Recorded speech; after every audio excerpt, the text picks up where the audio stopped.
Dressing for the outdoors is simple if you stick to 3 key principles. These will help you stay warm, dry and comfortable, whatever the weather. Your core temperature only has to drop 2 degrees for hypothermia to set in.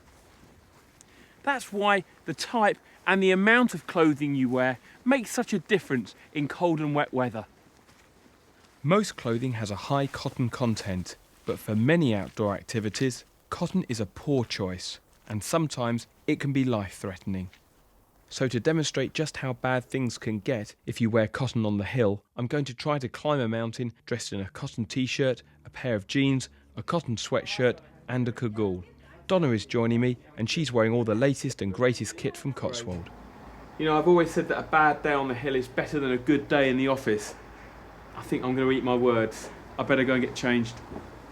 Cotton fibres do a fantastic job of absorbing moisture, which is why you get damp underarms if you wear a cotton t-shirt on a hot day. Now, a damp t-shirt hardly matters if you're on the high street, but if you're on the side of a mountain, a sodden t-shirt is a shortcut to hypothermia. That's because wet clothing conducts heat away from the body very quickly. And what's true for t-shirts is also true for underwear and cotton trousers, especially jeans.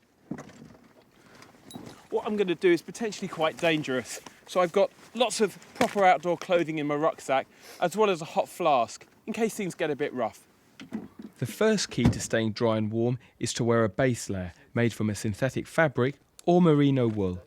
This clothing wicks sweat away from the skin and towards your next layer of clothing, leaving you noticeably drier. Some fibres soak up body odour, leaving you smelling like the inside of a Turkish bath. However, merino is particularly effective at reducing this smell, and some synthetic fabrics have additional properties, such as silver, which can also help to minimise body odour. Normally my skin itches like crazy when it comes up against wool, but modern merino wool is so fine I've never had any discomfort. Well, we've been going 30 minutes and I'm starting to feel pretty uncomfortable. How are you doing? I'm feeling a little bit cold. I think I might stop put my fleece on actually. Okay, let's do that.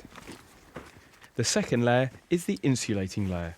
The fleecy material traps body heat to help keep you warm, while still allowing your sweat to continue its journey away from your skin, which is why wearing a cotton sweatshirt would defeat the whole objective. Are you serious, Paul? I quite like my cotton sweatshirt. Most mid-layers are made from polyester, and there are loads to choose from.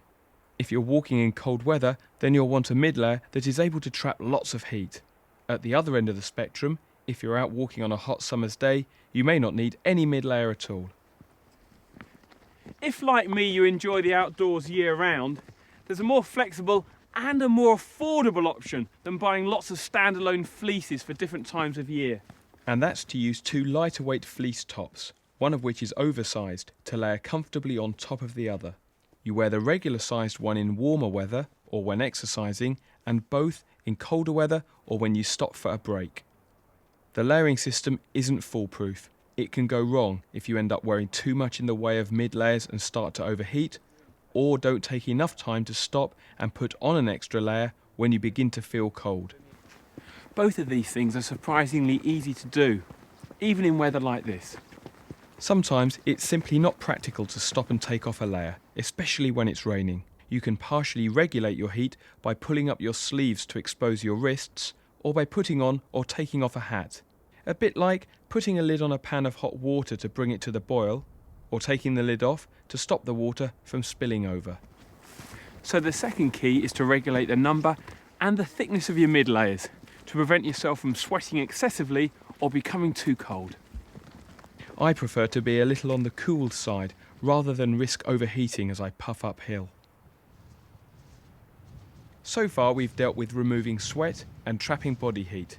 Now that the wind's getting up, we need to put a barrier between ourselves and the elements, while still allowing all that sweat to escape. The word nylon comes from mashing the words New York and London together. I think it's the first time I've been on a mountain when I wish I'd rather been there than here. These days, walkers use waterproof jackets that have what is known as a breathable quality, which means that the fabric allows sweat to escape while still keeping rain at bay. Some materials are more effective at doing this than others. Price-wise, when I'm wearing a proper layering system, I'd rather that my jacket be cut from a high-performance fabric with fewer features than have lots of bells and whistles, but with a reduced breathability. That's a nice jacket you got there, Donna. You got over trousers too. Nice. If you're on a budget, think about buying a really great jacket and a less expensive pair of over trousers, especially if you don't plan to make walking in bad weather a habit. You can also apply the layering principle to legs. Instead of buying different trousers for summer and winter conditions, you can wear a pair of unlined, fast-drying walking trousers in summer and wear a pair of synthetic leggings underneath in colder weather. I have to confess that when I'm wearing a proper layering system like Donna, I only wear waterproofs when I absolutely have to.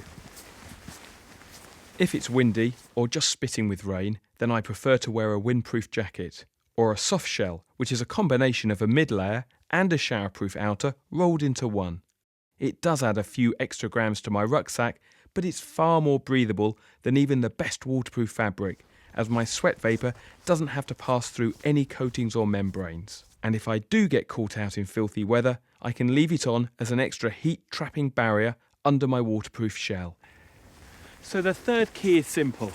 Wear the highest quality fabrics you can afford that are capable of blocking out wind, or wind and rain, depending on the conditions.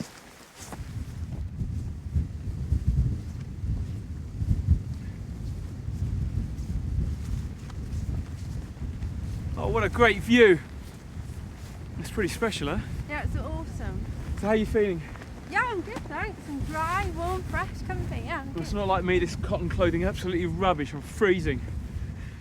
So there we have it, an inner layer to draw the sweat away from your body, one or more mid layers to trap all that body heat in, and shell clothing to keep the elements out.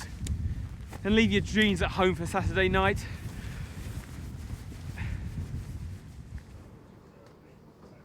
Cotswold stocks all the clothing you need to build your own customised layering system. Pop in for a chat or visit the website for more advice and information.